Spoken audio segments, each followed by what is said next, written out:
Yeah, my father died of cancer, throat and liver. It started with throat, and I remember the last few days, he couldn't speak.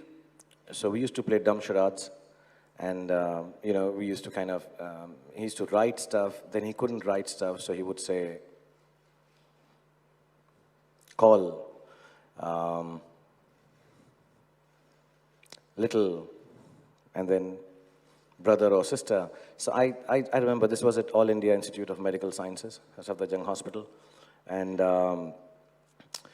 he obviously, like any father, was in love with his daughter.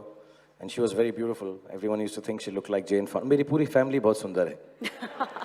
Just to let you know.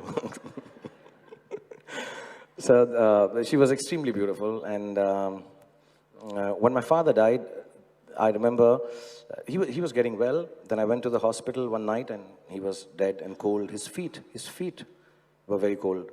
So I touched his feet and he was very peaceful and dead and not looked like the handsome Pathan he was. It's very thin.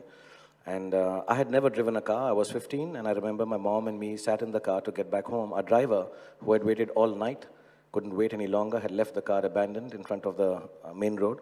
And I sat in the car and drove back. And I do remember my mother, when we reached home, she said, तुमने गाड़ी चलाना कैसे सीखा? And I said, कब सीखा? And I said, just now. And I was driving a car. I came home. My sister was in Lady Shri Ram College. And we didn't tell her that our father has passed away. So I went, I got her, and I remember this. And because I'm a soul-selling commercial actor, one day I will use this in a film also, shamelessly. But 99% of the things that I use so shamelessly in films is an experience which is very close to my heart. And somehow, life has taught me it's all right to show the innermost of my feelings in the commercial sense. Not to earn money, but just, it's okay.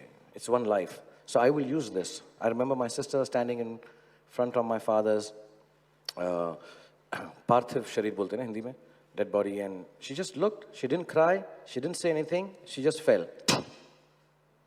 And she hit her head on the ground. And for 2 years after that, she didn't cry. She didn't speak. She just kept looking in space. And it just changed her world. Mashallah, now she's better. She got some deficiencies. During the making of my film Dilwale Dulhaniya Le Jayenge, she again was hospitalized and they said she will not survive. I took her to Switzerland, got her treated there while I was shooting Tujhe Dekha To Ye Jana Sanam. And, but she hasn't ever recovered from the loss of her father, the suddenness of him passing away. And then it got compounded because my mother also expired 10 years later. So we are what in Muslims is called yatim and yasir, father and motherless. And when I see her,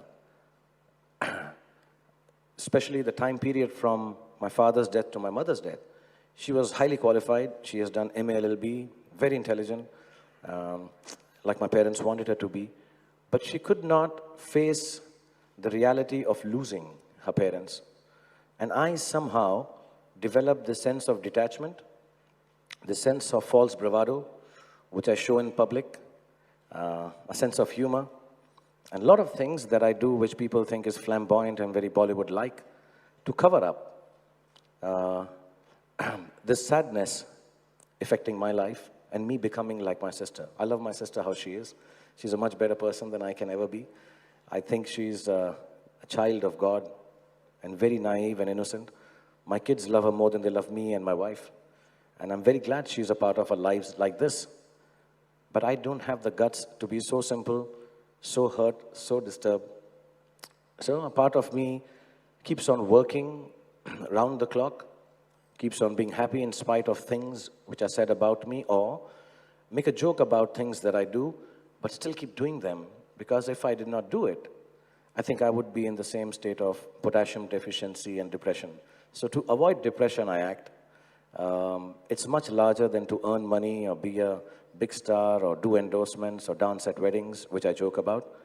And this is the God's honest truth. I think this is the most honest I've ever been in my life to anyone.